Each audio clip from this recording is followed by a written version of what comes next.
ETF index mutual funds నేర్చుకుని stock మార్కెట్లో రాణించాలనుకుంటున్నారా? వెంటనే ఈ నెంబర్కి కాల్ చేయండి. నమస్తే, welcome back to Suman TV. Present మనతో పాటు ఉన్నారు తోడు నీడ ఆర్గనైజేషన్ నుంచి రాజేశ్వరి మేడం. నమస్తే మేడం. నమస్తే నవీన. మేడం, మ్యారేజ్ గురించి మాట్లాడుకుంటే అసలు పెళ్లి చేసుకోవడానికి ఏది కరెక్ట్ ఏజ్, ప్లస్ ఈ మధ్య కాలంలో చూసుకుంటే యువత పెళ్లి చేసుకోవడానికి చాలా భయపడిపోతున్నారు. నాకేంటంటే ఈరోజు ఒక 3 segments గా చెప్పండి. పెళ్లి చేసుకోవడానికి విముఖత ఎందుకు చూపిస్తున్నారు అనేది ఒకటి, మరి ఒక లేట్గా పెళ్లి చేసుకుంటే వచ్చే ప్రాబ్లమ్స్ ఏంటి, ఒకవేళ పెళ్లికి రెడీ అయిపోతే ఎలాంటి జాగ్రత్తలు తీసుకోవాలి? పెళ్లికి విముఖత చూపించడానికి ప్రధానమైన కారణం ఏంటంటే everybody needs their own independent life. ఇదివరకు ఏంటంటే సర్దుబాటు గుణం అనేది ఉండేది. సర్దుబాటు గుణం బొత్తిగా శూన్యం అనకూడదు, కానీ కామెంట్ చేయకూడదు అలాగా. అంటే ఇప్పుడు భార్యాభర్త కలిసి జీవించడంలో ఒక అడ్జస్ట్మెంట్ ఉండేది. ఒక్కొక్కసారి భర్త మాట నెగ్గితే ఈవిడ తగ్గాల్సి వస్తుంది, ఒక్కొక్కసారి ఈమె మాట ఆయన తగ్గాల్సి వస్తుంది. నేను తగ్గేదే లేదు అనేది ఏదో సినిమాలో చెప్పినట్టు నేను తగ్గేదే లేదు అంటే సంసారం నడవదు కదా. అంచేత ఈ గొడవలు ఎందుకు, నా దారి నేను ఇండిపెండెంట్గా ఉంటే హాయిగా వెళ్ళిపోతుంది కదా జీవితం. ఇంకొకళ్ళతో నాకు పోటీ ఎందుకు? ఈ పోటీ విషయంలో ఈ ఒక భార్యాభర్తల విషయంలో కాదు, రూమ్మేట్ల విషయంలో కూడా ఉంది. ఇప్పుడు నేను తార్నాకాలో వెళ్ళి తీసుకున్నాను. సీనియర్ సిటిజన్స్ పెళ్లి చేసుకోవడం ఇష్టం లేని వాళ్ళు 4 ఆడవాళ్ళు కలిసి ఉండొచ్చు, లేదా 4 మగవాళ్ళు కలిసి ఉండొచ్చు. ఇల్లు ఫర్నిచర్ అన్నీ ఉన్నాయి, వంట మనిషి పని మనిషిని పెట్టుకుని ఖర్చులు షేర్ చేసుకోవచ్చు. అంటే 3 సంవత్సరాలు 4 సంవత్సరాలు పెట్టాను, ఒక్కళ్ళు రాలా. ఎందుకు రాలేదు? ఒంటరిగా ఉండే బదులు ఎవరో ఒకరు తోడు, ఇంకొక లేడీ తోడు ఉంటుంది కదా అంటే ఆమెతో పడదు నాకు. ఎందుకు పడదంటే ఏవో ఒక అభిప్రాయ భేదాలు వస్తాయి. వచ్చినా నీ దోస్తేం కాదు, నీ హస్బెండ్ కాదు, ఫ్రెండే కదా. వస్తే ఎవరి అభిప్రాయం వాళ్ళకు ఉంటుంది కదా. అంటే అసలు అభిప్రాయ భేదాలు రావడం ఎందుకు, గొడవలు ఎందుకు? స్నానం దగ్గర, బాత్రూమ్ దగ్గర ఇంకోటో అభిప్రాయాలు కలవు. తర్వాత ఫోను పెద్ద కారణం. ఈ ఫోన్ మాట్లాడడం మొదలెట్టిన తర్వాత ప్రపంచంలో ఎవ్వరూ కూడా ఇంత చిన్న పిల్లలు కూడా చేతిలో ఫోన్లే. ఈ ఫోన్లు అలవాటు అయిపోయి రోడ్డు మీద ఇట్లా నడుస్తూ కూడా ఫోన్ చూసుకుంటూ నడుస్తారు. అదేదో అర్జెంట్ పక్కన ఆగి 1 నిమిషం చూసుకోవచ్చు కదా, అది 1 నిమిషంతో పోదు. ఇలా చూస్తూనే ఉంటారు, లిఫ్ట్ ఎక్కితే చూస్తూనే ఉంటారు.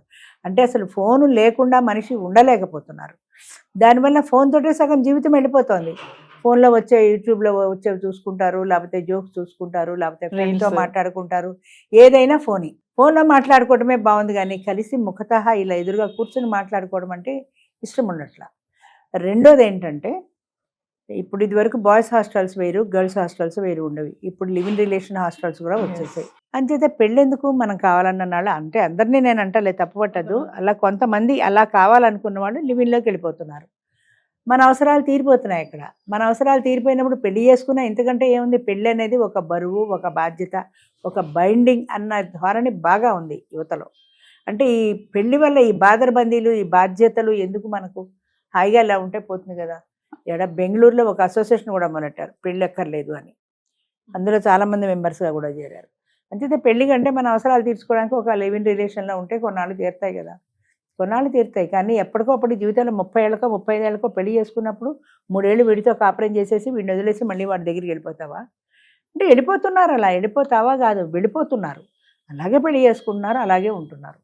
అంచేత వాళ్ళ అభిప్రాయాలకి వ్యతిరేకత వస్తే సహించరు.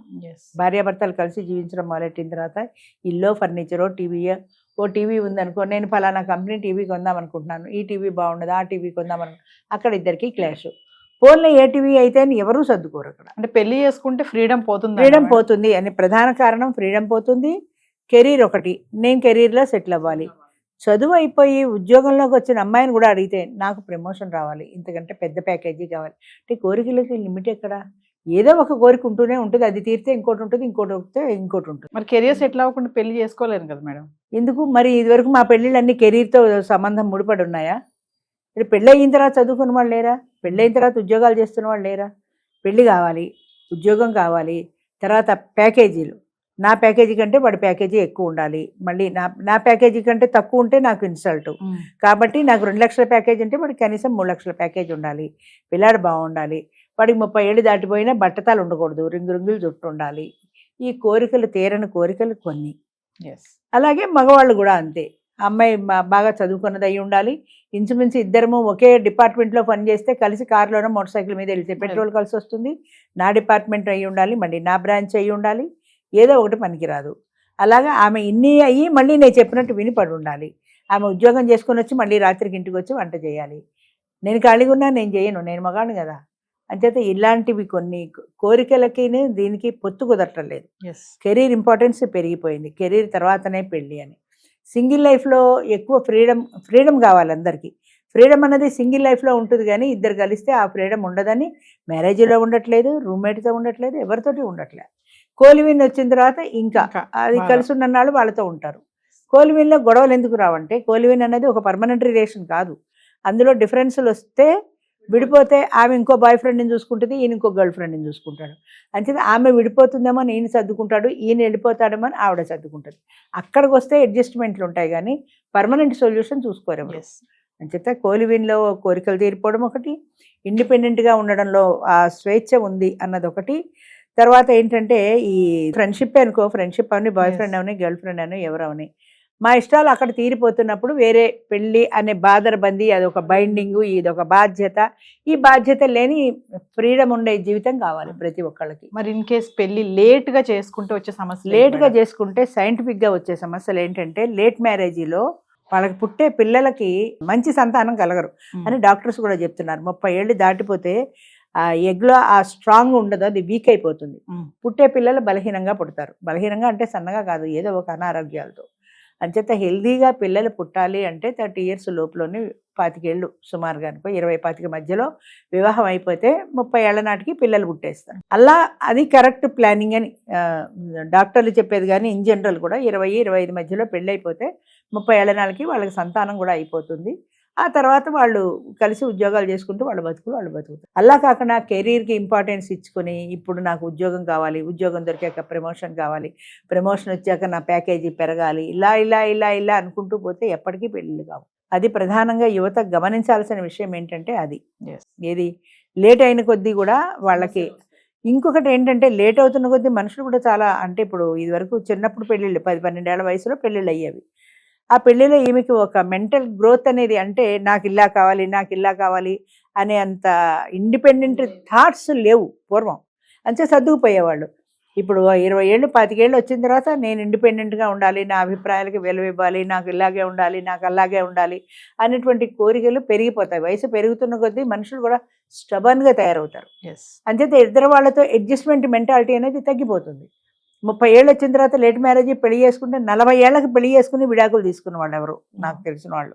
7 సంవత్సరాలు ఎంత ఫ్రెండ్షిప్ చేశారు, 7 సంవత్సరాలు ఫ్రెండ్షిప్ చేసి సంవత్సరం తిరగకుండా విడాకులు తీసుకున్నారు. అంటే ఫ్రెండ్షిప్లో అప్పుడప్పుడు కలుస్తారు కాబట్టి బాగానే ఉంది.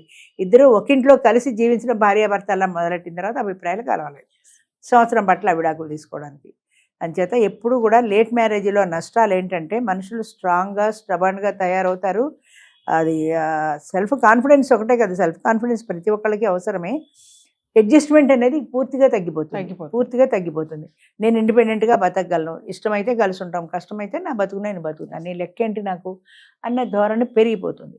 అంటే ఫైనల్గా మరి నేను ఇంకా పెళ్ళికి సిద్ధం అన్న వాళ్ళకి మీరు చెప్పే, అంటే పెళ్ళికి సిద్ధపడి ఇంకా రెడీ అయిన వాళ్ళు ఎలాంటి జాగ్రత్తలు తీసుకోవాలి? పెళ్లి సిద్ధమైన వాళ్ళు ముందుగా అసలు వాళ్ళు తెలుసుకోవాల్సిన విషయం ఏంటంటే, ఇంకొక వ్యక్తితో కలిసి నా జీవితాన్ని పంచుకున్నప్పుడు, ఇద్దరం కలిసి ఒకే ఇంట్లో జీవిస్తున్నప్పుడు సర్దుబాట్లు దిద్దుబాట్లు తప్పనిసరిగా వస్తాయి. అదేదో సినిమాలో హీరో హీరోయిన్ ఎత్తుకుని పాడుతున్నట్టు మనం ఊహించుకుంటే ప్రాక్టికల్గా జరగదు. అది తెలుసుకోవాలి.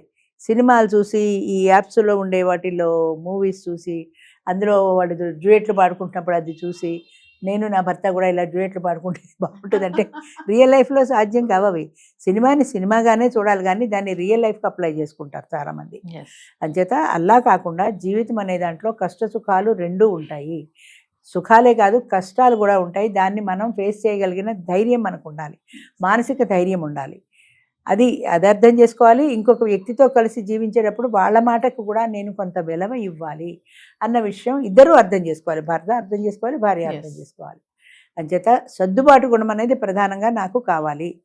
ఇది అవతల వ్యక్తి ఇష్టాలని నేను అర్థం చేసుకోవాలి. ఇవాళ నేను సినిమాకి వెళ్దాం అనుకున్నా, మా ఆయనకి ఖాళీ లేదు, వద్దన్నాడు. వద్దంటే నా జీవితం అయిపోయిందా? ఇంకో రోజు వెళ్తాను నేను ఎందుకు అనుకోను? లేదు, ఇవాళ వెళ్దామంటే ఇవాళ రావాల్సిందే. అంత చిన్న చిన్న విషయాల్లో కూడా దెబ్బలాడుకునే బదులు సర్దుబాటు ఉండాలి, ప్రధానంగా సర్దుబాటు ఉండాలి. అవతల వ్యక్తిని అర్థం చేసుకోవడానికి మనం ప్రయత్నం చేయాలి. అయితే మనం అనుకుంటాం, నేను అర్థం చేసుకుని ఆయన నన్ను అర్థం చేసుకోలేదు అని. ఆయన కూడా నేను అర్థం చేసుకునే ప్రయత్నం చేయాలి, కరెక్టే. ప్రయత్నం చేయకపోతే నువ్వు ఓర్పుగా చెప్పుకో, అయినా వినకపోతే ఆ మూర్ఖుడు ఇంత అనుకో. సర్దుబాటు కూడా నీకు అలవాటు చేసుకో. జీవితం ఎవరు కావాలనుకుంటే వాళ్ళకి. నేను ఎందుకు సర్దుకోవాలి, అక్కలైతే విడాకులు తీసుకుంటా. విడాకుల కేసులు అందుకే పెరుగుతున్నాయి. విడాకులు చేసుకుంటా, ఇంకో పెళ్లి చేసుకుంటా. పెళ్లి ఆప్షన్ కూడా వచ్చింది కదా. 28 ఏళ్ళకి పెళ్లి చేసుకుంటే 30 ఏళ్ళకి విడాకులు చేసుకుంటే 32 ఏళ్ళకి ఇంకో పెళ్లి. ఎన్ని పెళ్లిళ్ళు చేసుకుంటావు? వాడు ఇంతకంటే మంచివాడు అన్న గ్యారంటీ ఉందా? ఇప్పుడు నా దగ్గరికి వస్తారు తోడు నెడలో 50 yearsకి డైవర్స్ కేసులు ఎక్కువ. ఏమయ్యా నువ్వు డైవర్స్ తీసుకున్నావు, ఇప్పుడు పెళ్లి చేసుకుంటావు, పెళ్లి చేసుకున్నప్పుడు మంచిది వస్తుంది, పెద్ద పెళ్ళం కంటే ఈమె మంచిదనే గ్యారంటీ ఉందా? గ్యారంటీ లేదు కదా. నువ్వు నమ్మి చేసుకుంటావు. ఆవిడ ఇంతకంటే ఘోరం అయితే ఏం చేస్తావు? అంచేత ఉన్నంతలో పెద్ద ఆవిడతోటి సర్దుకోవచ్చు కదా అంటే ఒప్పుకోరు. ఆవిడ సంగతి మీకు తెలియదు మేడం అంటారు. ఆవిడని అడిగితే ఆవిడ అదే చెప్తుంది, ఆయన సంగతి మీకు తెలియదు మేడం. నిజంగానే నాకు తెలియదు. కానీ నేను చెప్పేది ఏంటంటే, మీ ఇద్దరు ఇంకొకరితో ప్రయత్నం చేసుకునే బదులు ఇంకొకరైనా ఇంతే కదా, అదేదో మనమే సర్దుకుంటే పోతుంది కదా అని సర్దుకునే ప్రయత్నం చేయండి. సర్దుకుందే జీవితం వెళ్ళదు, పెళ్ళి అసలు వెళ్ళదమ్మా.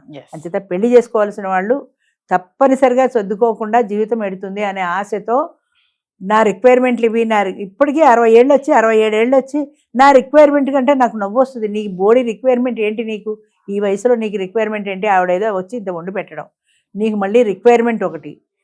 నా రిక్వైర్మెంట్కి తగినట్టు దొరకాలండి అంటారు. అది మన వయసు ఏంటి, మన ప్రయారిటీస్ ఏంటి అనేది మనం తెలుసుకోవాలి. నీ వయసుకి నీకు 60 ఏళ్ళ ఆవిడ వచ్చింది అనుకో, ఆవిడ ముసలిది అయిపోయింది. 40 ఏళ్ళ ఆవిడ వస్తుంది.